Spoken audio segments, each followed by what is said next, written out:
Hello friends, welcome to EduTap. Continuing with the interview with topper series of RBI Grade B 2017, today we have with us Mr. Mukul Mohan on the phone line.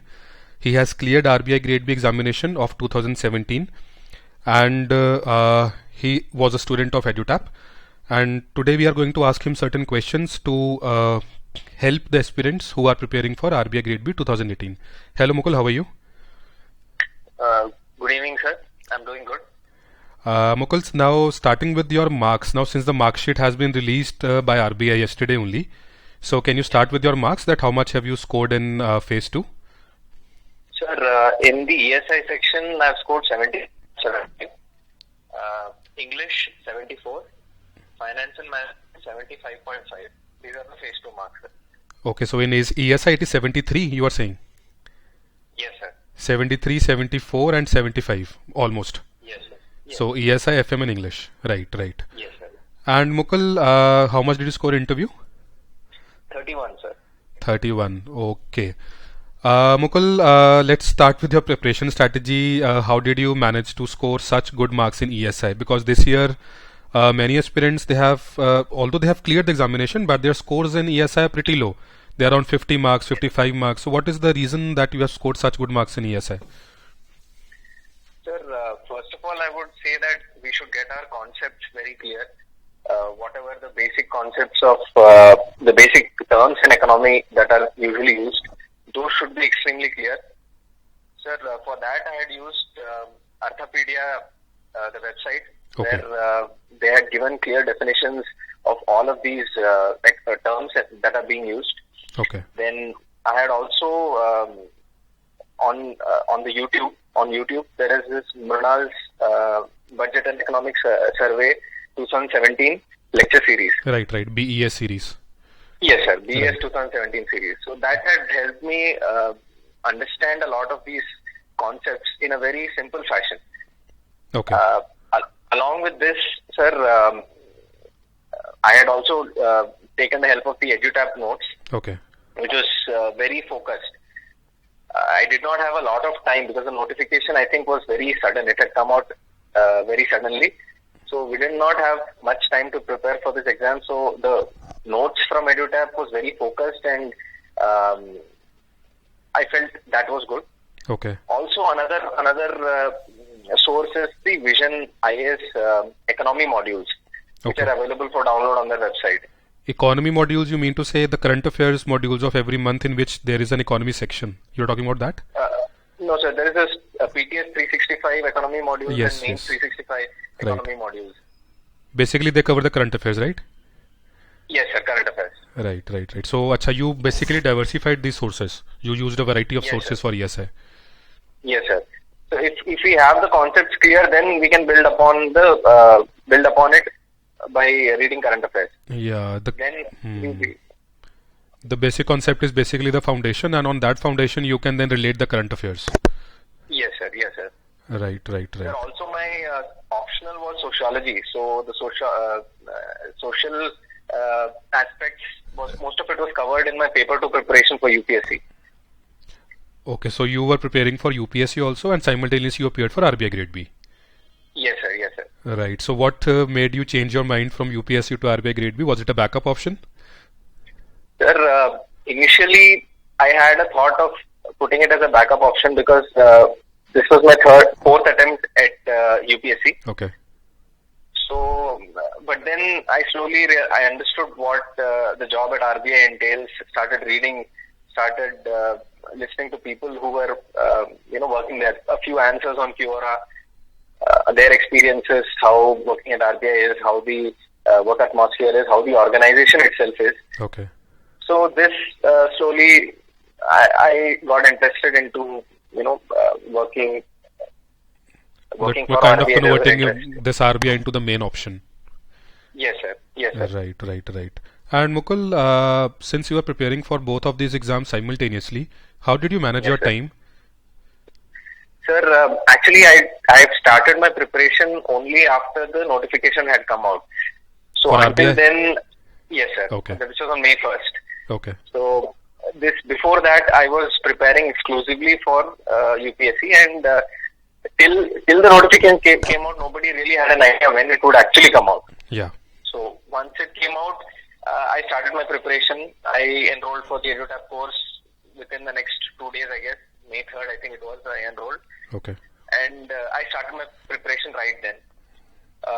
So the first thing I did essentially was to finish the ESI and FM section, the paper 2. I did not start with phase 1. Okay. I started with phase 2. So I did ESI and FM first. And then I also had to do a little bit of UPSC preparation because the prelims exam was one day after the prelims exam, yes. So I did a couple of days UPSC preparation, and then after that again I started with phase 1. Okay. Just before the phase 1 exam, I started the phase 1 preparation. Okay, so you did not practice extensively for phase 1? No, sir. I took that gamble because I felt that phase 1 I would be able to just qualify, and that is what happened, sir. I just qualified the phase 1 exam. Acha, okay. How much did you score in phase 1? 78.75. Okay, very close. Okay. You just managed to clear phase 1. Yes, sir. Lucky. Yes. Okay, great. And do you suggest that one should go for any test series for phase 1? Because see, phase 1 is an elimination round, so you have to clear phase 1 to be able to appear in phase 2. Yes, sir. That is true, sir. If definitely someone has the enough time, joining a test series would give time management. Right. Time planning and time management, because the first time I had attempted in 2015 and I had a very bad experience because in the last moment I had not planned my time really well. Okay. So my quant section I was not able to attempt enough questions, and I was not able to qualify the qualifying mark for the quant section. Okay, that sectional cutoff you were not able to clear in 2015 yes, attempt. Sir. 2015 attempt. Okay. So I would suggest that writing a few test series would definitely give the time management, as in which section how much time should be given. That can be clearly understood with a few tests. Right. And now Mukul, coming to this finance and management paper. Now you have scored decent marks in finance and management also. In fact, good marks in finance and management. So what were your basic sources when it comes to finance and management? Because you are an engineer, and I don't think that you had any prior knowledge of FM, because that is not taught as a course in engineering. And most of the aspirants who are appearing for RBI Grade B, they are mostly engineers. So they kind of fear finance and management, that they don't have any idea that what is a bond, what is bond yield, what are derivatives, that will they be able to understand all these things. They will have to compete against economics graduate, commerce graduate. So what were your basic sources and what gave you confidence in finance and management? Sir, one thing was that the numerical section, being an engineer, the numerical section was not difficult. It was easy for me to understand, like the time value of money, concepts such as that were interesting as well. Okay. And I was able to understand them. So, but the other sections, the definitions or the concepts like bonds, bond yield, which is also mathematics is involved. Right. For that, sir, I looked at Investopedia, where they have around 1 minute or 2 minute videos, small videos, short videos, where they explain very short videos. So because it's visual, we can understand it in a much more clearer fashion. So it's all animated, very simple language. It is easily digestible. Okay. And I had looked at the entire syllabus, sir, the syllabus that is provided, and I had also searched online. So Wikipedia for the management concepts. I had looked at Wikipedia for the management concepts, Maslow's theories. All of these theories are essentially available. Okay. And finally, EduTap notes I had used for the numerical sections and also the concepts. Okay. So did you make your self notes out of all these sources, because you were following different sources? No, sir. Actually, I didn't have time for making a separate set of notes, sir. Okay. I used the EduTap notes itself as my notes, and when I had to revise, I again would open the EduTap notes, and if I had some other thing extra that I wanted to revise, again I would go back to that. Acha, okay. Right. And see, coming to that current affairs part of phase 2 as well as GA part of phase 1, because both are GA part is also current affairs dominated. Again, the students fear a lot from current affairs, and there's a kind of a myth going on that you have to read multiple newspapers, you have to follow a business newspaper also, You don't know where will the current affairs come from, so you have to read extensively for current affairs part, make your own notes. Is that true? Is that really true? No, sir. Sir, I had focused, my phase 1 preparation was completely focused on the GK section, because I was fairly confident that my reasoning, quant and English sections I would clear the cutoff, but then we still need a lot of marks to clear the complete final cutoff. Right. So for that I focused on GK, and for that I just looked at a lot of modules are there, Affairs Cloud, BSc for Success, Bankers Adda, all of these websites have their own modules. And before the RBI exam, they released RBI Grade B specific modules. Right. So those also help. Even in phase 1, most of my marks I had scored 47.5 in GK section. Okay, out of 80. Out of 80. Right. And so that pushed my score. Most of the 78.75 really? is the GK section. Okay. Right. And what about phase 2? And secondly, how many months of current affairs would you recommend that one should prepare for phase 1 as well as phase 2? 6 months is definitely needed. Yeah. And if one can do much even further, then it is fine. But 6 months I would suggest is definitely needed. If one can revise more, if one can retain more, then fine. But 6 months has to be totally relied upon, right? It has to be totally read and totally digested also. Because it is more about revision. I think it is more about retention, because the things are pretty factual. So you have to be able to answer those questions, right? And coming to phase 2, what about current affairs of phase 2? Sir, actually the current affairs of phase 1 was, it served as a starter for the current affairs for phase 2. Okay. This completely, there was a separate section in EduTap itself, which I think it was called punch questions or... it was MCQ punch, right. Yeah. Right. So that section completely covered the current affairs sections for ESI and FM. Right. ESI specifically. So you basically relied on that? Yes, sir. For the current affairs section for phase 2. And you did not read any newspaper for this your preparation? So newspapers, Hindu I had read, Live Mint. Okay. These two basically, sir. And what should be... Please continue.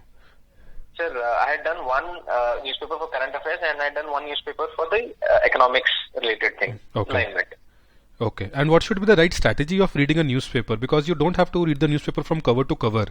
Now one should have the aptitude to basically scan through the newspaper and identify that these are the news that have to be read and these are the news that should be left out. So what was your strategy regarding that? How did you filter out? Sir, so this comes slowly as we start preparing and we start understanding the syllabus. So first I would suggest that we must look at the syllabus completely. Right. And understand what are the sections that are there, sections that are important. And once that understanding is there, we slowly we get the hang of what is important and what is not. Any RBI specific news which is there in Live Mint is usually directly important. Right. So that is an easy hint. So I think that organic linkage between the syllabus and the current happenings has to be made. Now that can be made once the syllabus is known, and the previous year questions are also, I think, of great importance when it comes to scanning. That these were the questions that were asked, and so these are the questions that can be asked. So one can relate to that, right? Yes, sir. Okay. And Mukul, please. Also, the RBI bulletins that are there. So they are also, I think, very important. RBI bulletins that come out, and the RBI, there is an FAQ section itself in the RBI website, which almost answers everything, right from NBFCs to every question is answered in the RBI FAQ itself. Right. But they don't update it regularly. That is the problem. Yes, sir. Somewhere the questions are not they are not completely updated, so the information is quite old in some of the questions. Yes, sir. Right. And Mukul, coming to your interview experience with RBI, so can you tell me a little bit more about your interview experience? How was it? What kind of questions did they ask? Was the board cordial or not? Sir, the interview experience as such, sir, my interview lasted for about 15 minutes, sir. Okay. It was actually very short. Yeah, short one. There was one board member who was sick, so there were only 4 people in the board. Okay. So, and they were also not feeling very well. Okay. But they were still very encouraging. They had helped me. They had asked questions, and if we tend to divert a little bit, they try to bring us back on track. Right. So there is not too much of a pressure, or it's a very informal atmosphere. Right. And what were the type of questions that they asked? Were they concentrated on your background? Were they concentrated on your employment? Or were they related to current affairs or everything? They were a mix of all these things. Sir, in my case, sir, firstly they looked at my biodata and asked a few questions on my hobby. I think that was more of an icebreaker kind of a question. Okay. And then slowly they moved on to questions in economy and finance. Okay. There was a few questions on NBFCs. Okay. Then a question on Bitcoin. Okay. No, Bitcoin is a very common topic. There's so many aspirants were asked questions out of Bitcoin. Yes, sir. Okay. So being an engineer, I think that is something that is going to come, sir. Right. Okay, what else? What kind of questions were asked? Can you recall any more questions? Sir, not able to read. Not able to recall. Not an issue. And Mukul, coming to the overall strategy that the aspirants of 2018 should follow, any piece of advice for them? Because there is a plethora of sources when it comes to preparation. Now there are high chances of being misguided by those sources. And RBI itself mentions a long list of books that RBI says that you have to follow. But in my own personal experience, I don't think those books are very necessary. So can you second that? Okay. Definitely, sir. I mean, if one has ample amounts of time, definitely you can read all those books. Okay. But usually, if one is working or one is preparing for some other exam, then it becomes very difficult to look at all these books and read from cover to cover. It becomes very difficult, almost impossible. Right. So in such scenarios, we'll have to try to have a focused preparation. Mm-hmm. And sir, on a day-to-day basis, 8 to 10 hours of study, I think, will be sufficient. Right. And the aspirants must assure that they have done ample amounts of work. Mm-hmm. Because once we do ample amounts of work, then there is a confidence that comes inside that you have done your work. Right. That gives a sense. That gives us a kind of self-confidence that okay, I'm ready for the examination. Yes, and that confidence, I think, translates into very good marks in the examination. Definitely, sir. Right. And practicing questions is also an important thing, sir, because that gives the time management thing. And when you write the actual exam, you're more in a relaxed phase. Right. You have faced so many questions. So, it's not something new. Right. So regular practice is the key, right? Definitely, sir. Regular practice and as many number of questions as one can do, that will be better. One should. I don't think that one should restrict himself or herself to one specific course. There are thousands of questions available online for free as well, right? So one should just know that these are the topics that are important, and they can then search anything on the net and then start solving questions. Yes, sir. Wherever we can find a resource, then we should be able to make use of it. Right. And Mukul, you are from IIT Madras, right? Yes, sir. And again, there is a fear among the aspirants who are not from an IIT background that they have to compete against people like you who are from IIT, and maybe they stand a lesser chance as compared to you. Is that the case? No, sir, because phase 1 and phase 2 are completely objective exams. There is no way of identifying which person is from IIT, which person is from IIM, or any other institute for that matter. Right. So phase 2, so let's say phase 1 has qualified. Phase 2 marks is completely out of this. So even in the interview case, the board does not look at the qualifications of the individuals. They ask questions, and how the person responds, that is what they see. Because I have a few of my friends who do not have IIT background or IIM background, but still have got very good marks in the interview. Right. So it is a very subjective experience in terms of interview, and the degree as such will not matter. So that day, how we perform, how we answer the questions, with what confidence we answer the questions, even if we don't know, we say that we don't know instead of humbly accepting that we do not know the answer. All that is what is seen, sir. Okay, great. And Mukul, last question. I always ask this question from all the aspirants. What kept you motivated throughout? Now, there are certain days in your life or during your preparation phase when you feel low, when you don't feel that you are gonna make it, or once you feel like quitting, that okay, maybe I'm studying so much, I don't need this. What kept you motivated? Sir, I always wanted to have a government job in the sense that I wanted to contribute to the society as such. Okay. And I always had that confidence that I would get into a good job, good government job. Okay. And I think maintaining that confidence, even when we feel down, we should be able to pull ourselves up. Either by taking a break, relaxing a little bit. There should be ample. Whenever we study, we should have a 3-hour or 4-hour study session and then take a break for 1 hour. Right. And then get back to studying. So when we feel down, it is quite natural. We should take some time out, relax, talk with family, talk with friends, get back into the groove, and again start studying. Right. Because I think when we are down, I don't think it'll be difficult for us to again take the book and study. So just take a break, I would say. Okay. And many aspirants call me. They are not able to meet their targets. First of all, they are not able to set their daily targets, and secondly, they are not able to meet the targets even if they set them. So what advice would you like to give them? Because I personally advise them that you should set very small targets initially. That may be a 3-4 hour target or a 5-hour target, and then don't sleep before completing that target. Because that will give you a sense of confidence for the next day's target. Now, the next day maybe you can do 5.5 hours. Now, once you sleep during that target, then next day you may do 6 hours. But if you don't complete the first 3 hours target, then you are entering into a kind of vicious cycle, which is very difficult to break in the end, right? Yes, sir. Sir, I would totally agree, sir. I mean, first have small targets, 3 hours or 2 hours even. And when you finish that, there is a sense of confidence that I have finished my target for today.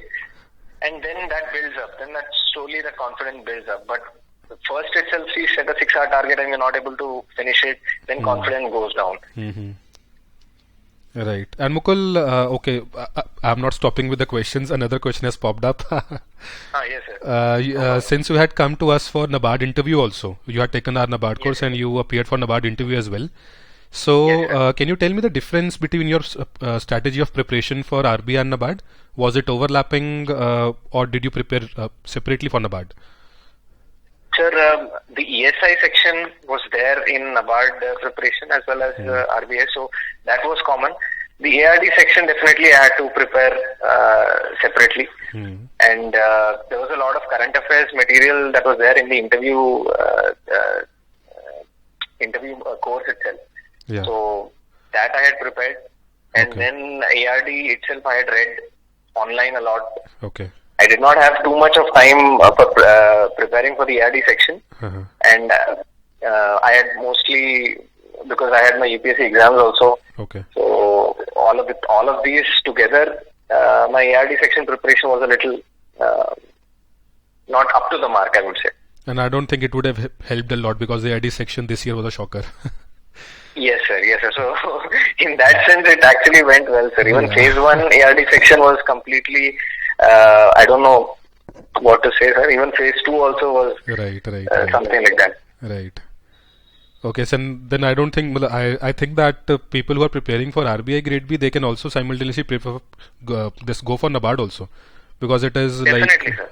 Right, because with almost the same level of preparation, you can appear for 2 similar examinations. Definitely, sir. Definitely, sir. If someone is feeling that. Yes, sir. If someone is feeling that they cannot do both together, then primary focus on RBI, and once that is done, when you have time, you can shift to NABARD instead of taking them simultaneously. Great. Okay, Mukul, great talking to you, and your insights I think would definitely help the aspirants of next year. And thank you so much for the interview. Nice talking to you. Thank you so much, sir. Thank you, sir. Bye, Mukul.